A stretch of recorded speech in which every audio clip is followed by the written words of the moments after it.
जय श्री कृष्ण विद्यार्थी मित्रों, केम छो? चलो आज આપણે ધોરણ 7 ના ગણિતમાં સ્વાધ્યાય 5 રેખા અને ખૂણા વિશે આપણે આજે આગળ અભ્યાસ કરીએ। ચલો એમાં પહેલા સૌથી પહેલા આપણે પ્રાથમિક માહિતી મેળવીએ કે રેખા અને ખૂણા વિશે આપણે કઈ કઈ બાબતોનો અભ્યાસ કરવાનો છે। જો કે તમે આગલા ધોરણમાં આપણે રેખા, કિરણ, રેખાખંડ આ બધું જ આપણે આગળ શીખી ગયા છીએ, છતાં પણ એક વખત આપણે નજર ફેરવીએ જોઈએ કે રેખા આપણે કોને કહીએ છીએ તો કે એક જ હારમાં ગોઠવેલા અસંખ્ય બિંદુઓની લાઈનને આપણે રેખા તરીકે ઓળખીએ છીએ। રેખાની લંબાઈ છે એને આપણે માપી શકાતી નથી। કેમ તો કે રેખા આપણે કેમ હોય તો કે અસંખ્ય બિંદુઓ નજીક આ રીતે આપણે બિંદુઓ નજીક હોય તો એ આપણને શું છે અનંત અંતર સુધી આવેલી હોય છે, બરોબર। એટલે બંને બાજુ અનંત અંતર સુધી જતી હોય એને આપણે રેખા કહીએ છીએ। અનંત અંતર સુધી જતી હોવાથી આપણે તેને માપી શકતા નથી, બરોબર, અને તેનું મધ્ય બિંદુ પણ આપણને મળતું નથી। બંને બાજુ અનંત સુધી જતી હોવાથી તેને આપણે માપી શકાતી નથી। અને આ આપણે આપેલી છે કે A અને B બંને બાજુ અનંત સુધી જાય છે તો એને આપણે સંકેતમાં ટૂંકમાં આપણે લખવું હોય તો કઈ રીતે લખાય તો કે અહીંયા આપણે લખાય કે AB રેખા, આ રીતે આપણે એને સંકેતમાં લખાય છે। ઉપર આપણે રેખાની નિશાની દોરવાની હોય છે, આ રીતે આપણે રેખાનો આપણને ખ્યાલ આવે છે। બીજું છે રેખાખંડ। તો રેખાખંડ છે એ રેખાનો જ એક ભાગ છે, રેખાનો જ એક ભાગ છે અને રેખાખંડને બે અંત્ય બિંદુઓ હોય છે। રેખાખંડનું અંતર માપી શકાય છે, તેને મધ્ય બિંદુઓ પણ હોય છે। તો કે કેવી રીતે તો કે રેખાનો જ એક ભાગ છે તો અહીંયા આપણે આ જોયું કે રેખા AB આપણને મળી, બરોબર। તો કે રેખાનો એક ભાગ થઈ ગયો, આ રેખાખંડ બન્યો, રેખાખંડ AB। હવે તમે આનું અંતર અહીંથી આટલા સુધીનું અંતર પણ તમે માપી શકો છો, બરોબર। અને બીજું કે અહીંથી આટલું અંતર માપ્યું, દાખલા તરીકે તમારે અહીંયા 5 સેન્ટીમીટર થયું હોય તો તમે આનું મધ્ય બિંદુ અહીંયા તમે કરી શકો, બરોબર, 2.5 સેન્ટીમીટર, એટલે કે તમે આનું મધ્ય બિંદુ પણ નક્કી કરી શકો છો। અને આપણને શરૂઆતમાં જોયું કે રેખાખંડ એ રેખાનો જ ભાગ છે, રેખાખંડને બે અંત્ય બિંદુઓ આવેલા હોય છે, એટલે કે અહીંયા જે આપણને અંત્ય બિંદુઓ આવેલા હોય એ આપણને ત્યાંથી જ આપણને રેખાખંડનો ખ્યાલ આવે છે અને એને માપી શકાય છે, તેનું મધ્ય બિંદુ હોય છે, બરોબર। અને એને સંકેતમાં લખવાના હોય તો આપણે આ રીતે એને સંકેતમાં લખીએ છીએ કે AB રેખાખંડ, અને આ રીતે પણ બોલાય છે, બરોબર, આ રીતે આપણે દર્શાવાય છે। એના પછી છે કે કિરણ। તો કિરણ છે એ શું છે તો કોઈ એક પ્રસ્થાન એટલે કે પ્રસ્થાન એટલે કે ઉદ્ભવ બિંદુ, એટલે કે મારે અહીંયાથી આ ઉદ્ભવ બિંદુ થયું અને અનંત અંતર સુધી બિંદુઓની હાર આવે, એક તરફ અનંત આપણને કીધું અહીંયા પહેલા જ કે કોઈ એક પ્રસ્થાન એટલે કે ઉદ્ભવ બિંદુથી અહીંયાથી મારે ઉદ્ભવ થાય છે, બરોબર, અને અનંત અંતર સુધી આ રીતે જતી હોય એને આપણે કિરણ આપણે કહીએ છીએ। આ રીતે AB અને કહ્યું હોય તો કિરણને આપણે AB કિરણ તરીકે આ રીતે દર્શાવાય છે એને, અને તેનું મધ્ય બિંદુ નથી હોતું કારણ કે અનંત અંતર સુધી એક તરફ જતી હોવાથી તેનું મધ્ય બિંદુ આપણને મળતું નથી અને તેને આપણને માપી પણ શકાતી નથી। કેમ નથી માપી શકાતી? કારણ કે અનંત અંતર સુધી કિરણ જાય છે એટલા માટે આપણે એને માપી પણ શકતા નથી, અને સંકેતમાં આપણે AB કિરણ વડે દર્શાવાય છે। ત્યારબાદ છે કે ખૂણો। હવે શું કીધું છે કે બે કિરણો દર્શાવતા બિંદુ ગણો એકબીજાથી જુદા હોય, બે કિરણો ભિન્ન હોય કે જુદા હોય, બિંદુ ગણો દર્શાવતા જુદા હોય તો આપણે એને આ રીતે કહેવા માંગે છે કે બે કિરણો દર્શાવતા બિંદુ ગણો, એટલે કે આપણે બિંદુ ગણો તો કે અહીંયાથી આપણું આ બિંદુ ગણ થઈ ગયું અને આ બિંદુ ગણ થઈ ગયું, એટલે કે આ રીતનું છે તો કે એકબીજાથી જુદા હોય, કિરણો જુદા હોય તો એ શું દર્શાવે છે તો કે ભિન્ન કિરણો કહેવાય છે। આ બંને કેવા કિરણો કહેવાય તો કે એને ભિન્ન કિરણો કહેવાય છે અને એક ખૂણાની રચના કરે છે। ખૂણાને આપણે સંકેતમાં પહેલા તો એને A, B અને C આ રીતે ખૂણાના કોઈ પણ આપણે નામ આપેલા હોય તો આપણે એ નામ આપવામાં આવે છે, અને જો નામ ન આપેલા હોય તો આપણે આ રીતે એને નામ આપવામાં આવે છે। વચ્ચે જે અક્ષર આવે છે એ ખૂણો દર્શાવે છે, એટલે કે આપણે અહીંયા આ રીતે લખાય કે ખૂણો B આપણે આ રીતે દર્શાવવામાં આવે છે। ચલો હવે આપણે અહીં આગળ જોઈએ કે આપણે લઘુકોણ, ગુરુકોણ ને કાટકોણ વિશે પણ આગળ શીખી ગયા, છતાં પણ આપણે ટૂંકમાં જોઈએ કે લઘુકોણ કોને કહેવાય? તો કે 90 અંશથી જે માપ નાનું હોય એને આપણે લઘુકોણ કહીએ છીએ. પછી કાટકોણ, તો 90 અંશનું જ માપ હોય તેવા ખૂણાને આપણે કાટકોણ કહીએ છીએ. અને ગુરુકોણ, તો ગુરુકોણ કોને કહેવાય? તો કે 90 અંશથી વધુ હોય અને 180 અંશ કરતા ઓછું માપ હોય તેવા ખૂણાને આપણે ગુરુકોણ કહીએ છીએ.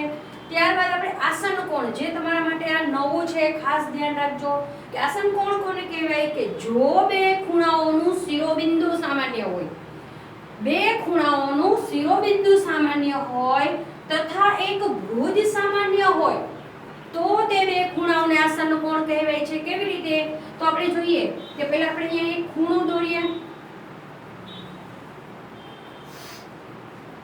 આપણે ખૂણો દોર્યો. હવે શું કીધું છે કે બે ખૂણાઓનું શિરોબિંદુ સામાન્ય હોય.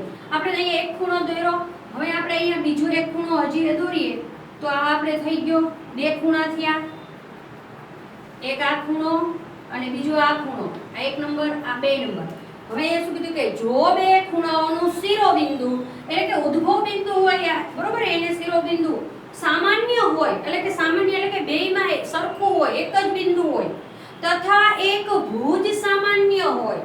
ભુજ એટલે કે બાજુ, બરોબર, ખૂણાની જે બાજુ છે એને આપણે ભુજ કહીએ છીએ.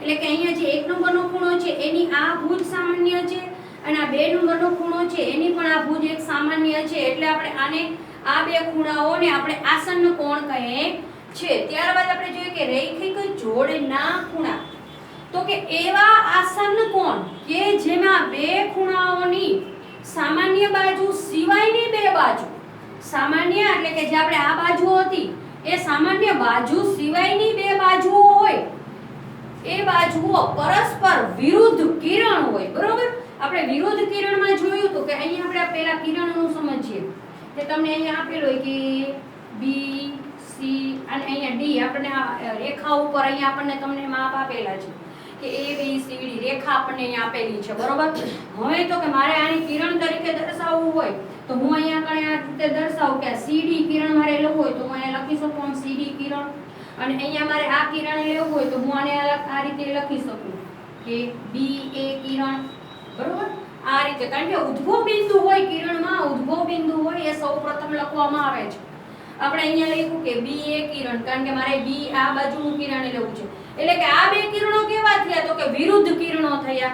હવે અહીંયા આપણને કીધું છે કે સામાન્ય બાજુ સિવાયનું એક બાજુ જે ભુજ સામાન્ય હોય, આસન કોણમાં જે એક ભુજ સામાન્ય હોય એ સિવાયની બે બાજુઓ પરસ્પર વિરુદ્ધ કિરણ હોય.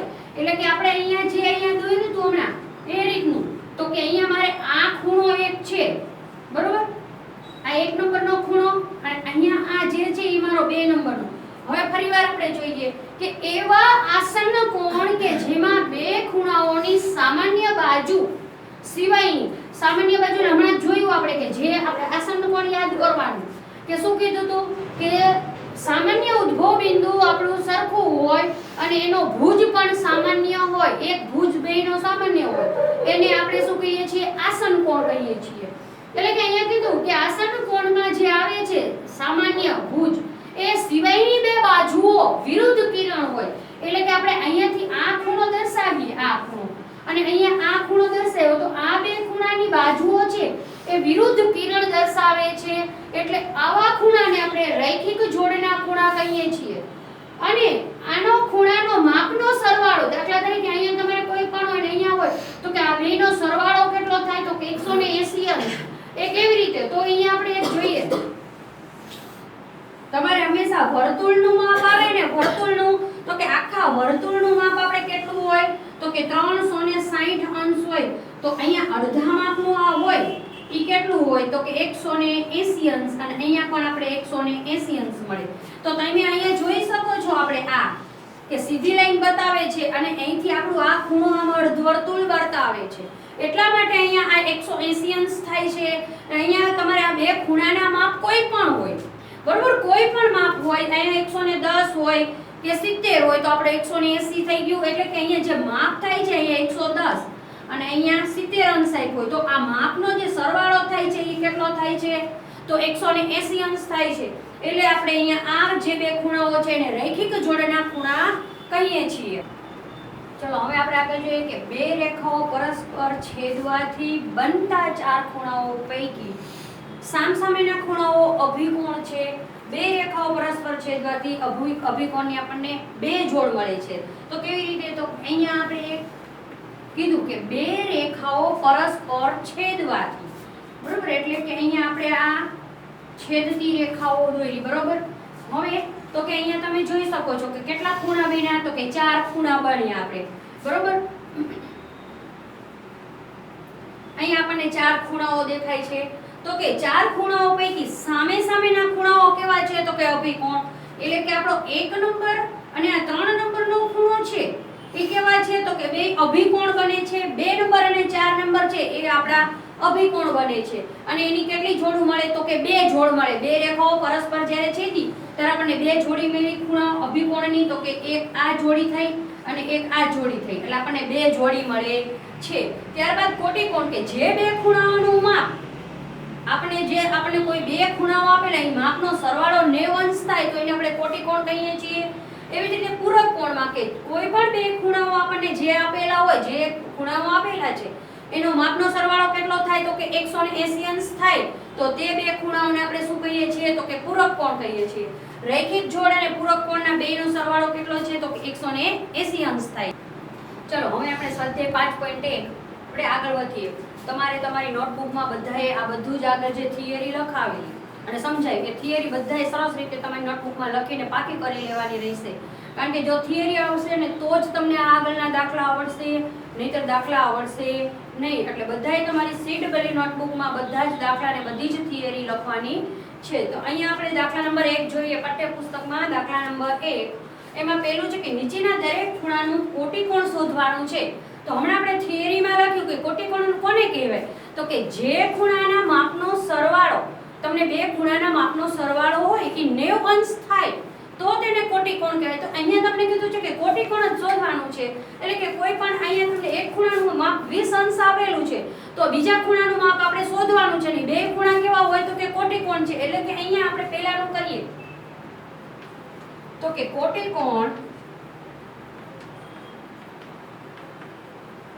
માપનો સરવાળો કેટલો થાય છે? તો કે 90 અંશ. અને આપણને એક ખૂણાનું માપ કેટલું આપેલું છે? તો કે 20 અંશ. તો એમાંથી આપણે માઈનસ શું કરવાના? 20 અંશ. તો આપણને કેટલા મળ્યા? તો કે 70 અંશ. એટલે કે અહીંયા જે એક ખૂણો 20 અંશનો છે તો કે બીજો ખૂણો આપણો કેટલા અંશનો હશે? તો કે 70 અંશનો. એટલે કે આપણને અહીંયા કોટીકોણનું માપ 70 અંશ મળી જાય છે. બીજું આપણે લઈએ તો એમાં પણ એ જ રીતે કે કોટીકોણના માપનો સરવાળો કેટલો થાય? તો કે 90 અંશ. અને આપણને માપ કેટલું આપેલું છે? તો કે 63 અંશ. બાદબાકી કરવાની છે આપણે. તો કે અહીંયા 0 છે અને અહીંયા 3 છે એટલે કે અહીંયા 10 માંથી જાય તો 7, 8 માંથી 6 જાય તો 2 એટલે કે 27 અંશ આપણને મળશે. ત્રીજામાં આપણે જોઈએ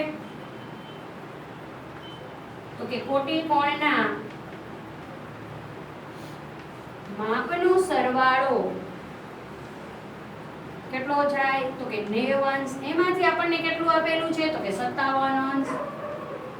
એટલે કે અહીંયા 10 માંથી 7 જાય તો 3, 8 માંથી 5 જાય તો 3 એટલે કે 33 અંશ.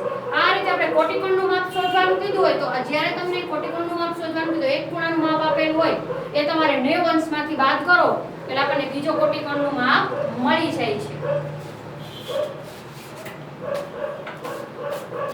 ચલો આપણે દાખલા નંબર 2 જોઈએ કે નીચેના દરેક ખૂણાનો આપણે પૂરક કોણ શોધવાનો છે. તો આપણે જોયું હમણાં કે કોટીકોણ હોય એ 90 અંશનું હોય અને જે પૂરક કોણ હોય કેટલા અંશનું હોય છે? થિયરીમાં લખાવેલો તો યાદ કરો. ચલો 180 અંશનું હોય છે, બરોબર? 180 અંશનું. હવે અહીંયા તમને એક ખૂણો આપેલો છે કે 105 અંશનો. તો આપણે અહીંયા શું શોધવાનું છે? પૂરક કોણ. એટલે કે એનો બીજો ખૂણો જે છે એ આપણે શોધવાનો છે. તો આપણે પહેલામાં લખીએ કે પૂરક કોણના માપનો સરવાળો કેટલો હોય? તો કે 180 અંશનો. તો આપણને પહેલામાં કેટલું આપેલું છે? 105 અંશ. 180 માંથી આપણે 105 અંશ બાદ કરીએ તો આપણને કેટલા મળે? તો કે 75 અંશ. સીધું ન આવડે તો આપણે બાદબાકી કરી લેવાની, શરમાવાનું નથી કે 0 છે અહીંયા 5 છે, 0 માંથી 5 જાય, 0 માંથી 5 જાય તો કે નો જાય, તો આપણે અહીંથી 10 બોલે એટલે અહીંયા 7 વધે, 10 માંથી 5 જાય તો 5, અને અહીંયા 7 છે એટલે કે 7, અને અહીંયા 1 માંથી 1 જાય તો 0, એટલે આપણને 75 અંશ મળે. હજી એમ નો આવડે તો કે અહીંયા 100 અંશ છે ને અહીંયા 100 અંશ છે, 100 માંથી 100 વયા ગયા, 80 છે, 80 માંથી 5 જાય તો 75 અંશ વધશે, બરોબર. ચલો બીજું જોઈએ તો કે પૂરક કોણ માપનો સરવાળો બરાબર 180 અંશ માઈનસ કેટલો છે બીજાનો તો કે 87 અંશ, બાદબાકી કરવાની, 180 માંથી 87 અંશ બાદ કરવાના છે, 0 માંથી જશે નહીં એટલે શું કરશું તો કે 10, એટલે કે અહીંયા શું વધશે તો કે 3, પછી અહીંયા 7 માંથી 8 નહીં જાય તો કે અહીંયા 10, એટલે કે 10 માંથી 8 જાય 2 અને 7 9, એટલે કે શું વધ્યું તો કે 93, બરોબર. અને અહીંયા આપણને શું વધે છે તો કે અહીંયા 1 આપેલો છે, પણ અહીંયા આપણે 10 લીધો તો અહીંયા 0 થઈ ગયો, એટલે આપણને શું વધ્યું તો કે 93 અંશ છે. બીજો ખૂણાનું માપ કેટલું આવ્યું તો કે 93 અંશ આવ્યા. આપણે ત્રીજા ખૂણાનું માપ શોધીએ તો કે પૂરક કોણના માપનો સરવાળો 180 અંશ થાય છે, એમાંથી આપણે કેટલા બાદ કરવાના તો કે 154 અંશ બાદ કરવાના છે. તો બાદબાકી કરીએ તો કે અહીંયા 0 એટલે કે અહીંયા 4 છે તો કે અહીંયા 6 વધશે, અહીંયા 7 માંથી 5 જાય તો કેટલા વધશે તો કે 2 વધશે, એટલે કેટલો આવ્યો તો કે 26 અંશ આવ્યા, અને 1 માંથી 1 જાય તો આપણું શૂન્ય વધે છે. આ રીતે આપણે પૂરક કોણનો બીજા ખૂણાનું માપ શોધી શકાય. ચલો દાખલા નંબર 3 જોઈએ કે નીચેમાંથી કઈ જોડ કોટી કોણ છે અને કઈ જોડ પૂરક કોણ છે એ આપણે નક્કી કરવાનું છે. તો આપણે યાદ કરવું પડે કે કોટી કોણના ખૂણાના માપનો સરવાળો કેટલો છે અને પૂરક કોણના ખૂણાના માપનો સરવાળો કેટલો છે. તો કોટી કોણના માપનો ખૂણાના માપનો સરવાળો આપણને ખબર છે કે 90 અંશ છે, અને પૂરક કોણના માપનો સરવાળો કેટલો છે તો કે 180 અંશ છે. એટલે અહીંયા તમને જો બે માપ આપેલા છે ખૂણાઓના, બરોબર.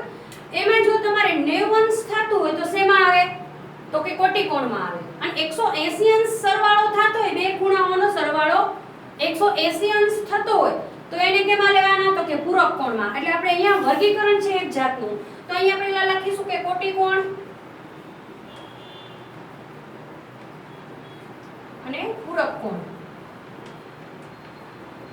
કેમાં આવે છે એ આપણે દર્શાવવાનું છે. તો તમે અહીંયા જોઈ શકો છો કે અહીંયા પહેલું છે એ 65 અંશ અને 115 અંશ છે.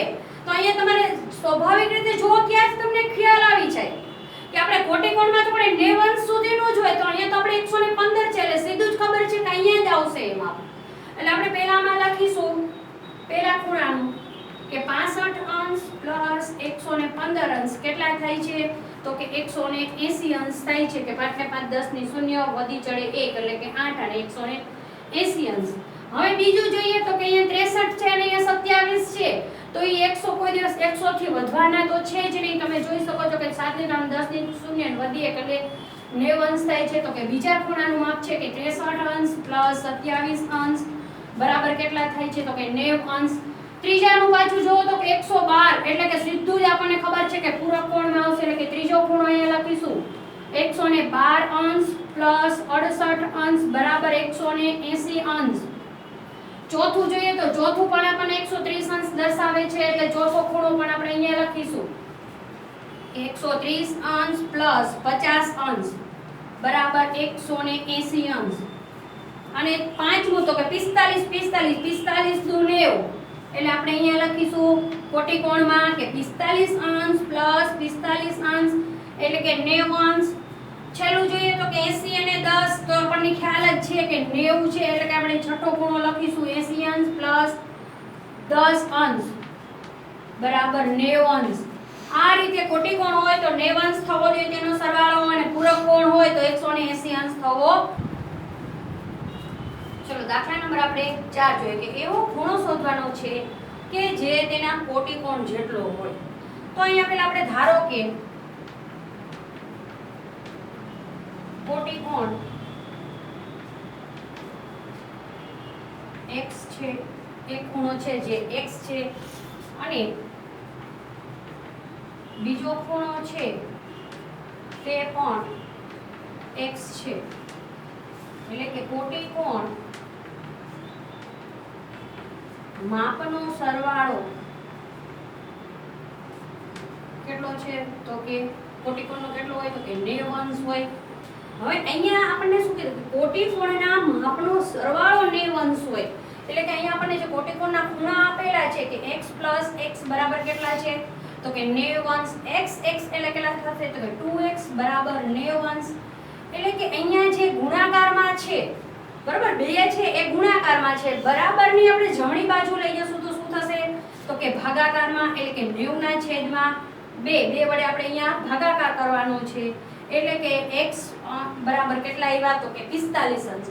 અહીંયા એટલે કે એવો ખૂણો આપણે જે શોધવાનો છે જે કોટિકોણ હોય એટલે કે અહીંયા જે આપણે ધારો કે ખૂણા શોધ્યા છે કે તો કે x છે જે 45 અંશ છે એટલે કે આપણે અહીંયા કોટિકોણ થાય છે એટલે કે અહીં કોટિકોણના ખૂણાઓ 45 અંશ થશે. હવે અહીંયા જોઈએ કે આપણે એવો ખૂણો જો શોધવાનો છે કે જે પૂરક કોણ હોય સેમ આ જ રીતે પણ પૂરક કોણ છે એનો માપનો સરવાળો શું હોય તો કે 180 અંશ હોય. તો અહીંયા પહેલા આપણે લખીશું કે ધારો કે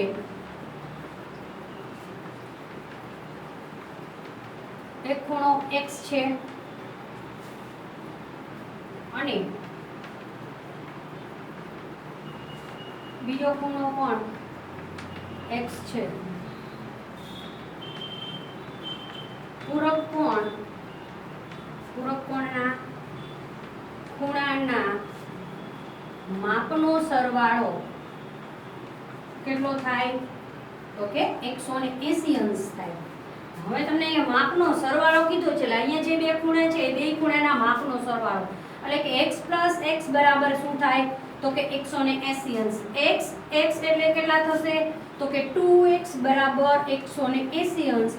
જે રીતે આપણો નિયમ છે એ રીતે કે ગુણાકાર છે બરાબરની પહેલી બાજુ જશે તો ભાગાકાર થશે એટલે 180 ના છેદમાં 2 બરાબર એટલે કે x બરાબર કેટલા થશે તો કે 90 અંશ એટલે કે અહીં પૂરક કોણના ખૂણાઓ 90 અંશ થશે.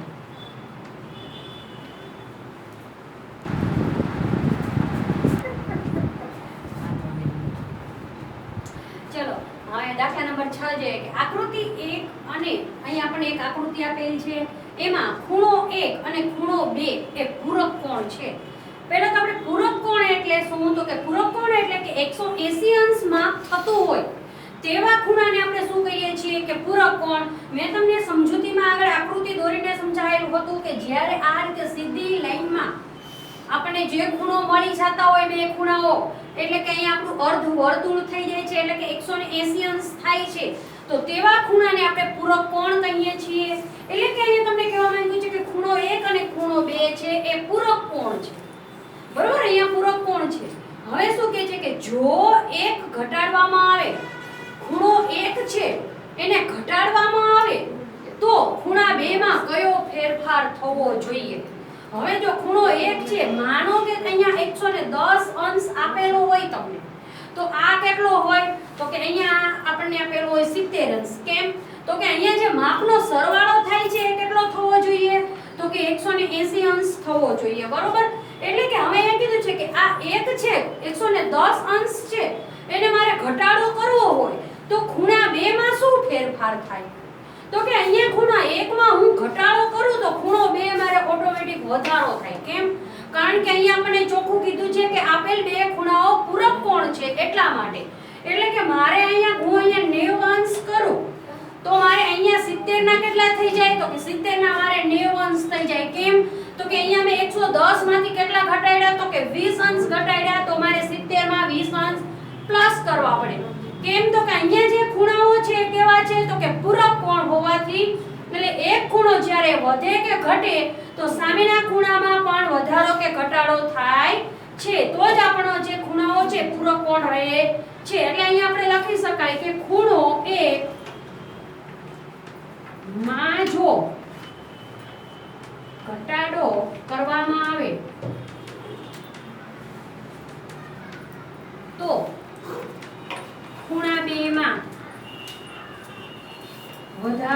છે. તેવી જ રીતે જો ખૂણા 1 માં વધારો થાય તો ખૂણા 2 માં ઘટાડો થાય છે. આપણે અહીંયા એક્ઝામ્પલમાં પણ એ જ રીતે સરસ રીતે સમજ્યા કે જો ખૂણો 1 માં ઘટાડો થાય તો ખૂણા 2 માં આપણે શું થાય? વધારો થાય. કેમ? કારણ કે અહીંયા જે છે એ કેવા છે? ખૂણા પૂરક કોણ છે. પૂરક કોણ એટલે કે 180 અંશ માપ. એટલે કે તમે આમાં જેટલું માપ ઘટાડો છો એટલું માપ આપણે ખૂણા 2 માં વધારવું પડે. જો તમે ખૂણા 1 માં વધારો કરો તો ખૂણા 2 માં આપણે શું કરવું પડે? ઘટાડો કરવો પડે. બિલકુલ વિરુદ્ધ પ્રક્રિયા કરવી પડે તો જ આપણને પૂરક કોણ મળે.